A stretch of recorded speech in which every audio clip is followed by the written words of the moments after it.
자, 안녕하세요, 에이트입니다. 여러분, 갤럭시 S20 FE가 이 하반기에 가성비 폰으로 굉장히 주목받았죠. 필요한 기능들은 플래그십처럼 넣어주면서 후면을 플라스틱으로 하거나 아니면은 램 용량을 좀 낮추는 등의 원가 절감한 부분은 있었지만 굉장히 좋은 평가를 받고 있어요. 그런데 터치 이슈가 생기면서 역시나 하는 반응이 있었는데 이번에 터치 업데이트가 됐더라고요. 그래서 비교 테스트를 진행해 봤습니다. 그래서 해당 부분에 대해서 알려드리면서 이제 S20 FE 요 녀석 1주, 2주 조금 안 되게 사용을 했는데 그동안의 사용기에서 약간 불편했던 점 한 가지만 추가로 말씀을 드리도록 할게요.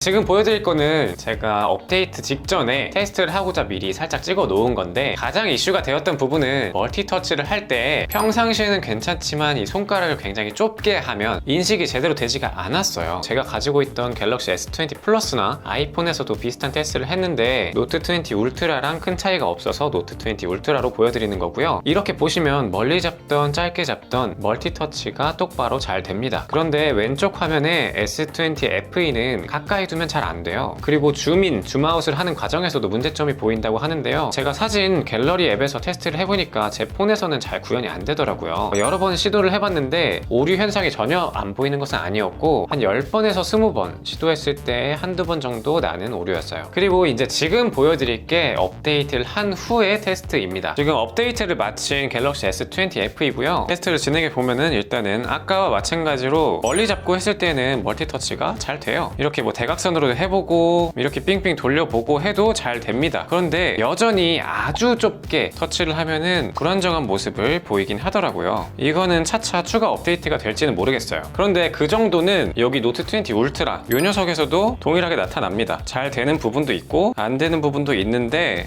그래도 비교적 S20 FE보다는 훨씬 잘 되네요. 이것을 통해서 알 수 있는 점은 여전히 S20 FE는 살짝 미흡하긴 하다. 이렇게 아주 간격을 좁혔을 때는 완벽하게 해결되지는 못한 모습을 보입니다. 지금은 또 20 울트라도 비슷하게 보이네요. 그리고 다시 사진 테스트를 해봤을 때 지금 또 밀렸고 저는 업데이트 전이랑 크게 다르지 않게 뭐 지금 잘 됩니다. 줌인, 줌아웃 다 되고요. 자, 터치 오류 테스트는 이 정도로 보여드리면 될 것 같고 사실 이것 외에도 더 문제였던 점은 제 핸드폰에서는 구현이 되지 않았지만 이 한 손가락으로 터치를 빠르게 넘겼을 때 스크롤을 했을 때 뭐 거꾸로 간다거나 아니면 고스트 터치처럼 내가 누르지 않은 부분에 터치가 되는 그런 문제도 있었다고 해요. 아마 그런 현상이 있으셨던 분들도 이번 업데이트를 통해서 어느 정도 해결이 됐을 거라고 예상을 해보는데 이번 터치 오류에 관련해서 제 생각을 짧게 전달드리면은 아마 유튜버를 위한 오류가 아니었을까 싶긴 해요. 이게 무슨 말이냐면은 실생활에서는 그렇게 크게 불편할 것 같진 않거든요. 물론 이거는 제 핸드폰에서는 한 손으로 스크롤을 했을 때 거꾸로 가는 문제라든지 이게 안 보여서 제가 이런 말씀을 드릴 수 있는 거긴 할 텐데 적어도 이 좁은 영역 멀티터치 같은 경우에는 과연 이 정도로 좁게 터치를 할 일이 있나 싶긴 하거든요. 뭐 예를 들어서 뭐 리듬 게임을 하는데 건반 위치가 굉장히 좁다 이런 경우에는 문제가 될 수 있다고 생각을 해요. 근데 실생활에서 뭐 웹서핑을 한다거나 그럴 때 이렇게 좁혀서 터치하시는 분들 계시는가요? 저는 일단 없을 것 같은데 아마 그래서 멀티터치에 대한 그 이슈 요거는 아마 진짜 테스트를 위한 테스트에서 검출된 문제가 아닐까 싶긴 합니다. 물론 한 손 스크롤은 굉장히 큰 문제라고 생각을 해요. 자, 아무튼 그래서 저는 이번에 갤럭시 S20 FE 여전히 굉장히 좋은 가성비 폰이라고 생각을 해요. 실제로 제가 테크 유튜버가 아니고 만약에 이제 핸드폰을 바꿔야 되는데 딱 하나만 선택해야 된다 그러면은 가격을 고려했을 때 저는 20 FE 요거 살 것 같습니다. 물론 지갑 사정이 괜찮다면은 당연히 S20 플러스나 아니면은 노트 20 울트라 아니면 뭐 Z 플립 이런 걸 선택할 거예요. 아니면 아이폰을 좋아한다면 아이폰 12 시리즈 이런 녀석들 선택할 것 같은데 자급제 기준으로는 가격적인 메리트가 워낙에 커요. 이 친구가 거기다가 실제로 사용할 때는 이 칩셋 성능도 굉장히 괜찮고 디스플레이 품질도 뭐 딱히 떨어지는 건 아니에요. 그리고 120Hz까지 지원하고 방수 방진도 지원을 하고요. 여전히 갤럭시 S20 FE가 실사용하기에 굉장히 좋은 폰이다 라는 생각에는 변함이 없습니다. 그런데 일주일 넘게 사용하면서 조금 불편했던 부분이 있긴 있어요. 요거 하나만 말씀드리자면은 이 플랫 디스플레이를 사용할 때 여기 있는 필름 있죠? 지금 자세히 보여드리면은 여기 필름 영역 딱 나눠지는 거 보이시죠? 요게 제가 언박싱 영상을 찍었을 때 필름까지도 붙여줘서 감동이다 이렇게 말씀을 드렸는데 실제로 좀 사용을 해보니까 약간 거슬렸어요. 특히 저는 원핸드 오퍼레이션이나 아니면은 내비게이션 바도 제스처를 사용하고 있기 때문에 이 끝부분을 안쪽으로 이렇게 쓸어서 오는 이런 터치를 자주 하는데 이때마다 이 필름 부분이 걸리게 됩니다. 그래서 오히려 이걸 떼고 사용하면 더 낫겠다 싶더라고요. 이렇게 말씀드리면 이제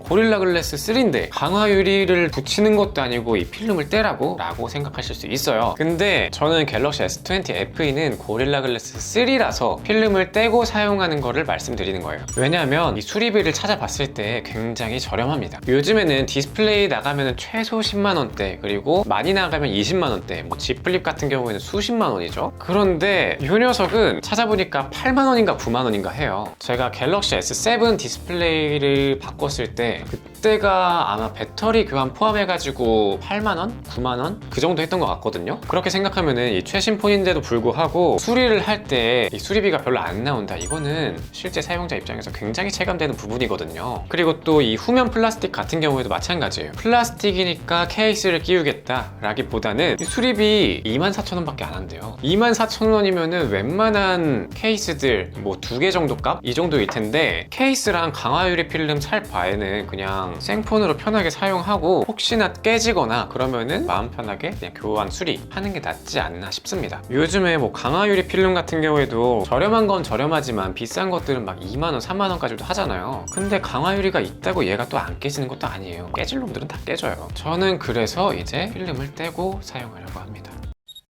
그래서 요 불편했던 요 필름, 왜 이렇게 안 묶여져? 불편했던 필름을 좀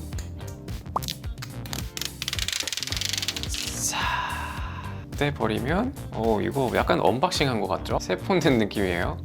이러고서 이제 봐봐, 이렇게 터치했을 때 요 쓸어내리는 요 느낌이 훨씬 좋아요. 훨씬. 이제 속 시원합니다. 자, 그럼 이제 추가적으로 제가 좀 더 사용해 보면서 혹시나 뭐 특징적으로 좀 다른 게 있다면은 영상으로 찾아뵙도록 할 거고요. 혹시나 궁금한 게 있으시면은 댓글로 알려주세요. 최대한 답변해 보도록 하겠습니다. 자, 이번 영상은 여기까지고요. 제 영상이 도움이 되셨거나 에이트를 더 보고 싶다 하시는 분들은 좋아요와 구독 부탁드립니다. 감사합니다.